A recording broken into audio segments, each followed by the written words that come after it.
کعبے پہ پڑی جب پہلی نظر، کعبے پہ اسلام کی فطرت میں قدرت نے لچک دی ہے۔ اسلام کی فطرت میں قدرت نے لچک دی ہے، یہ اتنا ہی ابھرے گا جتنا کہ دبائیں گے۔ گزشتہ جمعہ بفضل باری تعالیٰ آپ حضرات سے یہ گفتگو ہوئی تھی کہ پوری دنیا میں اسلام کیسے پھیلا ہے۔ اسلام جس کی ابتدا پیارے نبی حضرت محمد رسول اللہ صلی اللہ علیہ وسلم نے تنہا فرمائی، اور رسول کریم صلی اللہ علیہ وسلم کی مکہ مکرمہ میں پیروی اختیار کرنے والے لوگ صرف چنندہ ہیں، جن میں ام المومنین ہم سب کی ماں حضرت خدیجۃ الکبریٰ رضی اللہ تعالی عنہا، مسلمانوں کے پہلے خلیفہ امیر المومنین سیدنا ابو بکر صدیق رضی اللہ تعالی عنہ، اسلام کی شان مؤذن رسول سیدنا بلال حبشی رضی اللہ تعالی عنہ، اور بچوں میں سب سے پہلے اسلام قبول کرنے والے سیدنا حسن و حسین کے والد، مسلمانوں کے چوتھے خلیفہ جناب سیدنا امیر المومنین مولا علی رضی اللہ تعالیٰ عنہ، آپ صلی اللہ علیہ وسلم کے چچا ہیں سید الشہداء حضرت حمزہ رضی اللہ تعالیٰ عنہ، گنتی کے چند لوگ۔ اور آج دیکھیے ہم لوگ یہاں لدھیانہ میں بیٹھے ہوئے ہیں، الگ الگ رنگ بھی ہے، نسل بھی ہے، زبان بھی نہیں ملتی جلتی، لیکن ہمارا کلمہ لا الہ الا اللہ محمد رسول اللہ صلی اللہ علیہ وسلم۔ اسلام کی جو بنیاد محمد رسول اللہ صلی اللہ علیہ وسلم نے رکھی نا، وہ اس انداز سے رکھی ہے کہ اب قیامت تک آنے والی حکومتیں سازشیں کرتی رہیں گی، اسلام مخالف طاقتیں سازش کرتی رہیں گی، لیکن اس بنیاد کو کوئی ہلا نہیں سکے گا۔ آپ نے سنا ہوگا اکثر ہمارے ساتھی کہتے ہیں کہ ایمان بناؤ، ایمان کو مضبوط کرو، ایک دوسرے کو سمجھاتے ہیں۔ اب ایمان مضبوط کیسے ہوتا ہے؟ ایمان بنتا کیسے ہے؟ اور ایمان کی بنیاد پیارے نبی حضرت محمد رسول اللہ صلی اللہ علیہ وسلم نے کس چیز پر رکھی؟ وہ ہے کلمہ لا الہ الا اللہ۔ آپ پوری دنیا میں کسی مسجد میں چلے جائیں، اس کے ماتھے پر، کسی بھی مسجد میں پوری دنیا میں چلے جائیں تو اس کے ماتھے پر کون سا کلمہ لکھا ہوا ہے جی؟ کلمہ لا الہ الا اللہ محمد رسول اللہ۔ اب اتنا بڑا دین ہے، اربوں لوگ ہیں، الگ الگ زبانیں ہیں، رنگ ہیں، الگ الگ تہذیبیں ہیں جنہوں نے اسلام کو قبول کیا ہے، اور ہمارے دین کا پہلا کلمہ کیا ہے؟ لا الہ الا اللہ۔ اب کسی عالم کو پوچھئے کہ لا کا مطلب کیا ہوا، کہ اللہ کو مان لو، کہے گا نہیں، اس کا مطلب یہ نہیں ہے۔ لا کا مطلب کیا ہوا کہ نماز پڑھو، روزہ رکھو، حج کرو، زکوٰۃ دو، نہیں، اس کا مطلب یہ نہیں نکلتا۔ جس کلمے کو کلمہ توحید کا نام دیا گیا اور اتنے بڑے دین کی بنیاد جس کے اوپر قائم کر دی گئی، اس کا پہلا لفظ جو ہے محمد رسول اللہ نے لا انتخاب کیا اللہ کے حکم سے۔ اب اس سے مراد کیا تھی؟ حضور اکرم صلی اللہ علیہ وسلم نے کر کے دکھایا۔ تمام مشرکین مکہ جو کہتے ہیں جی ہم بڑے بڑے چودھری ہیں، ابو جہل کو، عتبہ کو، ولید کو، ابو لہب جیسا غنڈہ جو ہے، ان سب کو بلایا ایک جگہ اور حضور صلی اللہ علیہ وسلم پہاڑی پر کھڑے ہوئے، وہاں فرمایا. اور رسول اللہ صلی اللہ علیہ وسلم کے ساتھ کون ہے جی؟ ابو بکر ہیں؟ نہیں. عمر رضی اللہ تعالیٰ عنہ ہیں؟ وہ بھی نہیں. عثمان رضی اللہ تعالیٰ عنہ یا علی مرتضیٰ ساتھ میں کھڑے؟ نہیں، وہ بھی دونوں نہیں ہیں. کیا آگے کوئی خالد ابن ولید جیسا جرنیل کھڑا ہے؟ نہیں. کیا ابو عبیدہ بن جراح جیسے لوگ وہ موجود ہیں رضی اللہ تعالیٰ عنہ؟ وہ بھی نہیں ہے. کیا بلال اور ابو ہریرہ رضی اللہ تعالیٰ عنہ جیسے جانثار ساتھ میں؟ نہیں، پتہ لگا وہ بھی نہیں ہے. کیا مسلمانوں کی ماں ام المومنین حضرت خدیجۃ الکبریٰ ساتھ میں کھڑی ہیں؟ پر نہیں، وہ بھی نہیں ہے. حضور اکرم صلی اللہ علیہ وسلم تو تنہا ہے، دائیں بائیں آگے پیچھے کوئی بھی نہیں، سوائے اللہ کی ذات کے کوئی نہیں ہے. اور رسول اللہ صلی اللہ علیہ وسلم اس وقت کیا کر رہے ہیں؟ پہاڑ پہ کھڑے ہو کے تمام مشرکین کو بلا کے اسلام کی بنیاد رکھ رہے ہیں.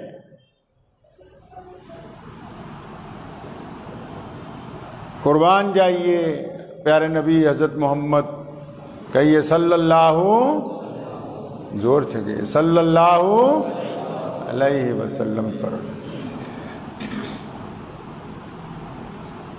پہلے الفاظات یہ نہیں فرمائے کہ میں اللہ کی عبادت کرنے لگا ہوں، نہیں.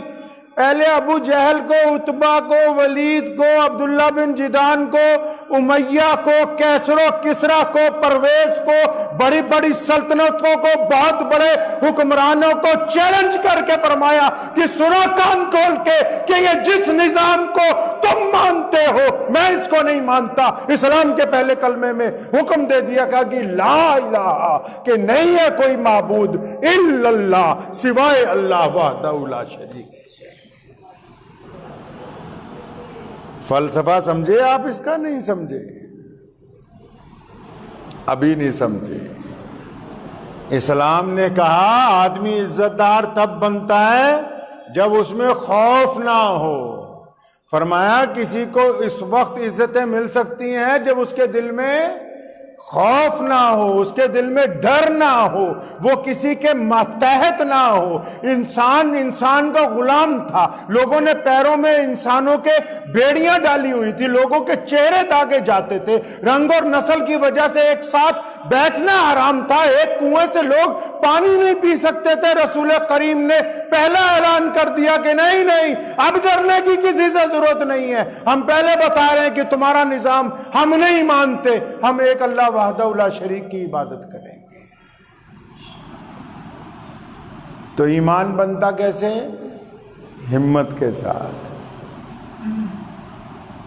ایمان مضبوط کیسے ہوتا ہے؟ جرت کے ساتھ. رسول کریم صلی اللہ علیہ وسلم نے اسلام کی ایسی بنیاد رکھی، پتہ لگ گیا کہ جو بزدل ہوتا ہے وہ تو مسلمان ہوتا ہی نہیں ہے.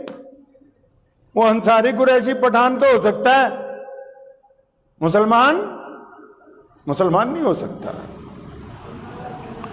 حضور صلی اللہ علیہ وسلم نے جو صفت پیدا کی ہے نا انسانوں میں، آج بھی آپ کسی مسلمان کو اگر سڑک پر پڑے ہوئے کچھ روپے مل جائیں تو ان روپے کو اٹھانے کے بعد اس کے دل میں پہلا خیال یہ آئے گا کہ یہ حلال کے ہیں یا حرام کے ہیں. اسلام کی یہ صفات ہیں جو ان کے خون میں ڈال دی گئی ہیں. لوگوں نے پیسے کو سب کچھ سمجھا، محمد الرسول اللہ نے پیسے سے بڑھ کر انسانی قدر و قیمتوں کو سب کچھ بنا دیا لوگوں کے درمیان. تبھی تو وجہ ہے نا. میں مانتا ہوں لوگوں نے اسلام پہ الزام لگایا کہ یہ تلوار کے زور سے پھیلا ہے. تلوار کے زور سے اسلام نہیں پھیلا، البتہ رسول اللہ صلی اللہ علیہ وسلم نے طاقتور ہونے کا حکم اس لیے دیا کہ آج بھی سماج میں دیکھ لو جو کمزور ہے ان کی تو سنتا ہی کوئی نہیں. یہ تو دنیا کی فطرت ہے کہ کمزور کی کوئی وقت نہیں ہے. تبھی تو رسول کریم صلی اللہ علیہ وسلم فرمایا کہ اللہ تعالیٰ کو کمزور کی بنسبت طاقتور مومن زیادہ پسند ہے. اب احساس جو پیدا کر دیا امت کے اندر کس بات کا احساس کہ اگر تمہاری آنکھوں کے ساتھ زنا ہوگا تو تم اللہ کے نزدیک قصوروار ہوگے؟ یہ احساس بنانا کس کا کام تھا؟ یہ حضور اکرم صلی اللہ علیہ وسلم نے ہمیں عطا کیا ہے۔ آج گرچہ دنیا میں کروڑوں برائیاں ہیں، بہت سارے لوگ الگ الگ طریقے سے اسلام پر حملہ آور ہیں، لیکن آج بھی اخلاقی طور پر ہم اس بات کا دعویٰ کرتے ہیں کہ دنیا کی تمام اقوام میں اللہ تبارک و تعالیٰ نے مسلمانوں کو وہ فضیلت عطا کی ہے کہ ان کو حلال اور حرام کی تمیز باقی ہے۔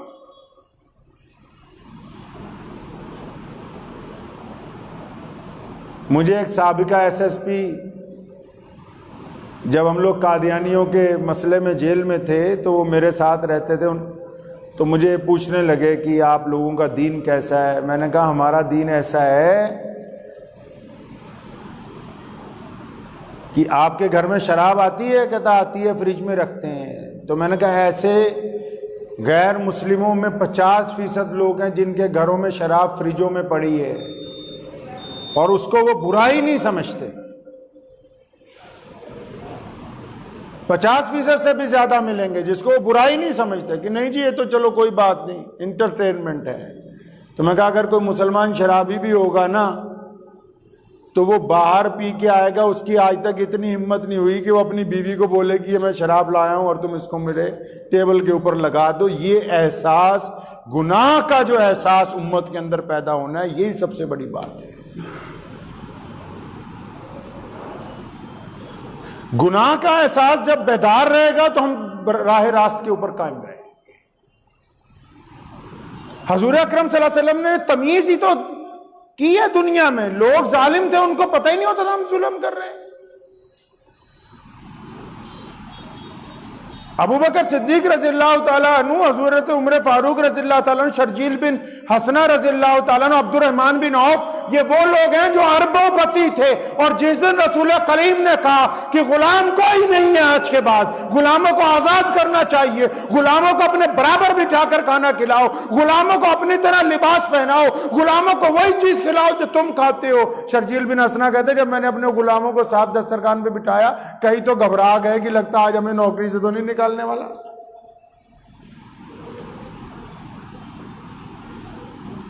دنیا کے لوگ باتیں کر سکتے ہیں، اسلام کی طرح ایک صف کے اندر نہیں کوئی آ سکتا ہے۔ رسول کریم نے جب کہا نا کہ ہم انسانوں کا جھوٹا پاک کر دیا ہے، ایک دوسرے کا جھوٹا کھاؤ پیو، کوئی کالا نہیں ہے، کوئی گورا نہیں ہے، کوئی امیر نہیں ہے، کوئی غریب نہیں ہے، تو اس فلسفے کو کون روک سکتا ہے؟ بہت سارے لوگوں نے الزام لگایا کہ اسلام تلوار کے زور سے پھیلا، کہ ہمیں تلوار کے زور سے مسلمان کیا۔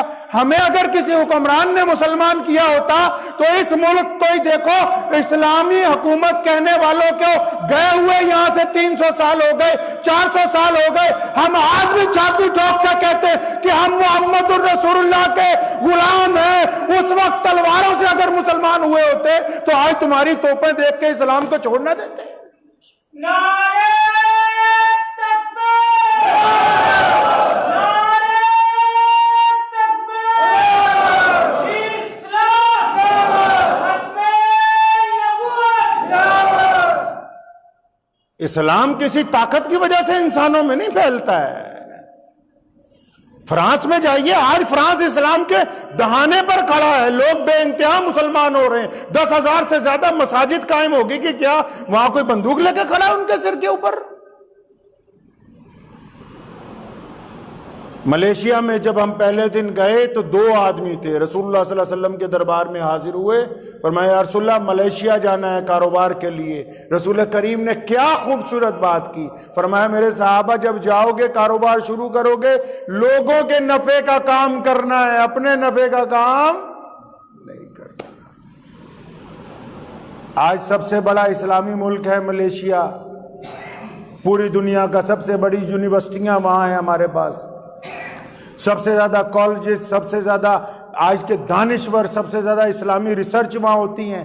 اور ان کو کوئی تلوار لے کے گیا نہیں، وہ جب 2 صحابہ گئے نا، انہوں نے جا کے جکارتا کی منڈی میں دکان کھول لی، اب جب دکان کھولی، جو بندہ مال لینے آتا ہے نا، اب کئیوں کو پتہ نہیں ہوتا، نیا نیا گھر بناتے ہیں، دکان چلاتے ہیں، جب مال لینے جاتے ہیں تو اکثر دکاندار ان کو رگڑ دیتے ہیں۔ اب ان کے پاس کوئی مال لینے آتا ہے، اپنی ضرورت کی بات کرتا ہے تو اسے پیار سے سمجھاتے ہیں کہ بھیا تو یہ جو 1000 روپے خرچے گا فلاں تھان کے اوپر، یہ فلاں ٹکڑا لے جا، اس سے تیرا کام بھی بن جائے گا، 900 روپے بھی بچ جائیں گے۔ اب جب اس طریقے سے کام شروع کیا نا، اور 5 وقت دکان بند ہونے لگی، کس لیے؟ نماز پڑھنے کے لیے۔ آہستہ آہستہ پوری منڈی میں مشہور ہو گیا، بھی 2 لوگ آئے ہوئے ہیں عرب کی زمین سے، 2 ایسے مسلمان آئے ہیں کہ جو اپنے فائدے سے زیادہ گاہک کے فائدے کی بات کرتے ہیں۔ لائنیں لگنے لگ پڑیں باہر، کاروبار بھی بڑھتا چلا گیا، لائنیں لگنے لگی، اور جب دکان بند ہوتی تھی نماز کے ٹائم تو لوگ ایک دوسرے کو پوچھتے تھے، بھی یہ جاتے کہاں ہیں، وہ یہ کرتے کیا ہیں؟ آخر لوگوں نے مجبوراً پوچھنا شروع کر دیا کہ اب بھائی صاحب جاتے کہاں ہو تم؟ آج تو کئی ہمارے دکاندار نماز کے وقت اذان کے بعد سوچتے ہیں کہ کاروبار چلتا رہ جائے۔ اب ان 2 صحابہ نے لوگوں کو بتانا شروع کیا، جی ہم تو نماز پڑھتے ہیں، ہمارے رسول کریم نے کہا ایک اللہ کی عبادت کرو، رسول اللہ صلی اللہ علیہ وسلم نے کہا کہ ایک اللہ کی عبادت کے ساتھ تم نے لوگوں کا فائدہ کرنا ہے۔ آپ یقین مانیں کہ اس ایک منڈی کی دکان سے آج پوری دنیا کا سب سے بڑا ملک ہمارے دین کے متحد چلتا ہے۔ صحابہ کرام کے عمل نے بتا دیا کہ اسلام دلوں کو فتح کرنے کے لیے آیا ہے، زمینوں کو فتح کرنے نہیں آیا ہے۔ اور ایمانداری سے چھاتی پہ ہاتھ رکھ کے آج بھی پوچھ لو، پوری دنیا میں سب سے زیادہ دل جو دھڑکتے ہیں نا، وہ محمد الرسول اللہ کے نام پر دھڑکتے ہیں۔ اسلام کی یہ خوبی ہے، اسلام کے ماننے والوں کو اپنے اکابرین کی پیروی کرنی ہوگی۔ ہمیں یہ دیکھنا ہے ان باتوں کو، ہمیں اپنے رسول کریم صلی اللہ علیہ وسلم کی اتباع کرنی ہے صحیح صحیح۔ یاد رکھو ہمیشہ ایک بات، ہم ذاتی زندگی میں لوگوں نے اس زندگی کو بانٹا نا کئی طریقے سے۔ لوگوں نے کہا ایک ہوتی ہے ذاتی زندگی، ایک ہوتی ہے سیاسی زندگی، ایک ہوتی ہے کاروباری زندگی، ایک ہوتی ہے معاشرتی زندگی۔ میرے رسول کریم صلی اللہ علیہ وسلم نے پکڑ کے ساری زندگیوں کو ملا دیا، فرمایا زندگی ایک ہی ہوتی ہے جو دینی زندگی ہوتی ہے۔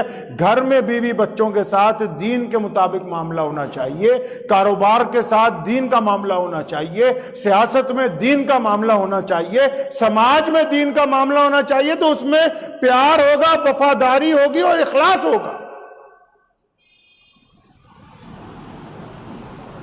اور اب بھی الحمدللہ آج کے دور میں بھی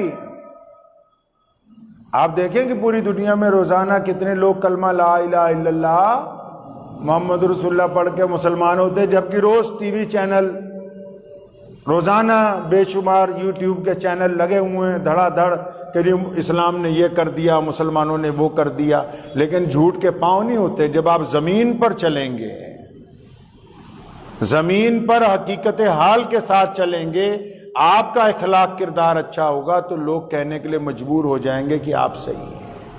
بس آخری بات ایک پلے سے باندھ لو، اسلام یہ نہیں چاہتا کہ آپ ہر ایک بندے کو مسلمان کریں، اسلام یہ نہیں چاہتا، یاد رکھیے گا بات میری۔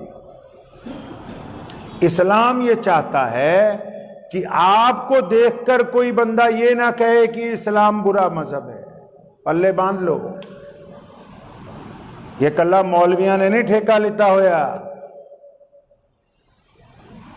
اگر کوئی اور آدمی شراب پیے گا، بدماشی کرے گا، ٹھگی مارے گا اور اس کا نام عبد الرحمن ہوگا، محمد شفیع ہوگا، تو عبد الرحمن اور محمد شفیع کو کون جانتا ہے؟ جانتے تو لوگ محمد الرسول اللہ صلی اللہ علیہ وسلم کو ہے۔ ہمیں یہ عزت کس نے دی؟ وہ ہمیں کون جانتا ہے بھائی؟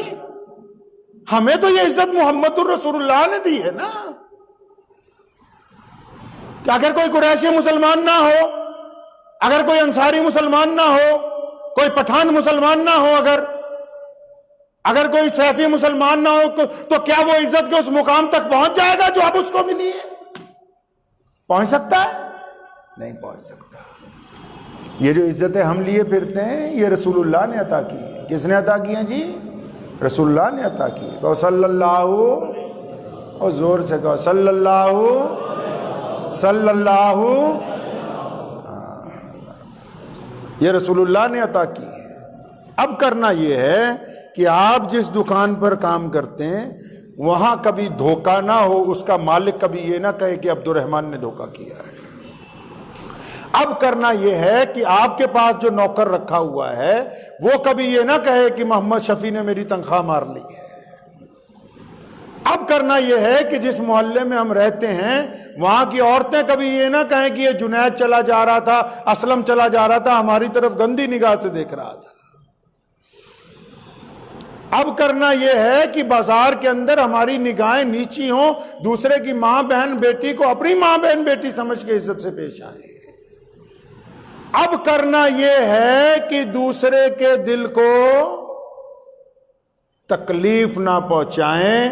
حضرت شیخ فرید الدین رحمت اللہ علیہ سارا سال روزے رکھتے تھے۔ کیا کرتے تھے؟ سارا سال روزے رکھتے تھے۔ تو ایک دن شام کو ہمارے یہاں کیونکہ رواج ہے، یہاں بھی عورتیں آتی، رواج ہے، شام کو ایک ہندو عورت آ گئی لاہور میں ان کے خانقاہ پہ، کھانا بنا کے لے کے آئی۔ کہنے لگا پیر جی میں نے سوچا کہ گھر میں آج حلوہ پوڑی سامان بنایا ہے تو میں نے سوچا پہلے آپ سے بھوگ لگوا لوں، کچھ تناول کیجیے۔ شیخ نے اسے بٹھایا، اچھی طرح سن لو۔ وہ لوگ تو بہت اچھی طرح سنیں جو اپنے آپ کو دیندار سمجھتے ہیں، کہ جن کی زبان سے لوگوں کا دل ٹوٹتا ہے وہ دیندار نہیں ہے، بے ایمان ہے یہ۔ شیخ نے اس کو اپنے پاس بٹھایا، کہنے لگے جی آ کھاؤ۔ اٹھایا، کھایا، اس کو تسلی ہو گئی، چلی گئی۔ وہ مریدوں نے آ کے کہا جناب یاد ہی نہیں رہا، بابا جی یاد ہی کوئی نہیں رہا، تہاڈا تا روزہ بابا جی بھول گئے تسی۔ شیخ نے فرمایا پترا یاد ہے کہ میرا روزہ ہے، مینوں پتا ہے کہ میں سارا سال نفلی روزے رکھدا، وہ لیکن یہ جڑی آئی سی نا دھی ساڈی، اگر یہ دل ٹوٹ جاندا تے اللہ ناراض ہو جانا سی۔ فرمایا روزہ جڑا نفلی ٹوٹ گیا اینو پھر کل نو قضا کر لواں گے، اگر یہ دل ٹوٹ جاندا تے یہ قضا نہیں ہونی سی۔ سمجھے اسلام کیا ہے؟ دعا کیجئے اللہ تعالیٰ مجھے بھی اور آپ سب کو بھی اسی طریقے سے دین کے اوپر چلنے کی توفیق عطا فرمائے۔ وآخر دعوانا ان الحمدللہ رب العالمین۔